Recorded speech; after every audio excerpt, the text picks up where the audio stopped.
ময়মনসিংহে ডেঙ্গুতে একজনের মৃত্যু, চিকিৎসাধীন রয়েছেন ৪৪ জন। ময়মনসিংহ মেডিকেল কলেজ হাসপাতালে হাম উপসর্গে মৃত্যুর খবর না থাকলেও গত ২৪ ঘন্টায় নতুন করে আরও ১৮ জন ভর্তি সহ হাম আইসোলেশন ওয়ার্ডে চিকিৎসাধীন রয়েছে ৯২ জন। আর ডেঙ্গু ওয়ার্ডে গত ২৪ ঘন্টায় একজনের মৃত্যু হয়েছে। নতুন করে ১৯ জন ভর্তি সহ চিকিৎসাধীন রয়েছে ৪৪ জন। ময়মনসিংহ মেডিকেল কলেজ হাসপাতালের হাম আইসোলেশন ওয়ার্ডের তথ্যদানকারী কর্মকর্তা ডক্টর ঝন্টু সরকার জানান, ১৭ই মার্চ থেকে গতকাল পর্যন্ত মোট ৩,০৮৫ জন হাম উপসর্গে ময়মনসিংহ মেডিকেল কলেজ হাসপাতালে ভর্তি হয়। এর মধ্যে বিভিন্ন সময়ে হাম উপসর্গে এ পর্যন্ত ৬৫ জনের মৃত্যু হয়, বাকিরা সুস্থ হয়ে বাড়ি ফিরেছে।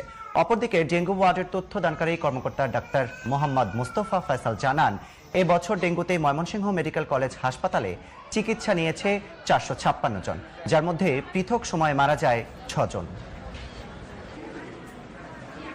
দর্শক, হাম ও ডেঙ্গু পরিস্থিতির আরও তথ্য নিয়ে ময়মনসিংহ থেকে যুক্ত হচ্ছেন সহকর্মী কাজী মোহাম্মদ মোস্তফা।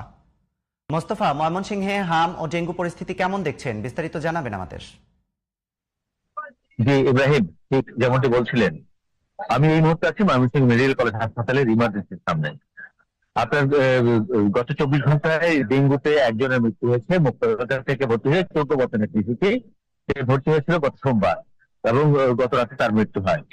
আপনার এই ডেঙ্গুর যে বিষয়টা এবং হামের যে বিষয়টা, এটি দুটোই চিকিৎসকরা বলতে সচেতনতার অভাব। সচেতনতা বৃদ্ধি হলে এগুলো থেকে মুক্তি পাওয়া সম্ভব, এগুলো থেকে নিয়ন্ত্রণ করা সম্ভব। অর্থাৎ এই ডেঙ্গু যে বাহী যে মশা, সেই মশা থেকে যদি করা যায়, মশা দূর করা যায়, তাহলে ডেঙ্গু থেকে মুক্তি পাওয়া যাবে। আর ডেঙ্গু আক্রান্তের কথা যদি বলি, ময়মনসিংহে ডেঙ্গু আক্রান্ত এই হাসপাতাল কেন্দ্র ছাড়াও, হাসপাতাল ছাড়াও বাইরে বাসা বাড়িতেও আক্রান্ত হয়েছে অনেক, যার রেজাল্ট গুলো পাওয়া যাচ্ছে বিভিন্ন ডায়াগনস্টিক সেন্টার গুলোতে।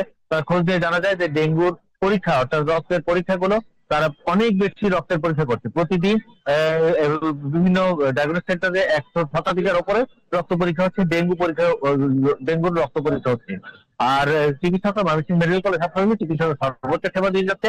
১,০০০ শয্যার এই হাসপাতালটিতে রোগী হয়ে যায় ৩,০০০-৪,০০০।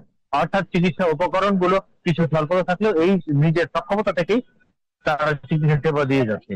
এই ছিল আমার কাছে ময়মনসিংহের সর্বশেষ, ইব্রাহিম। মোস্তফা, আপনাকে ধন্যবাদ।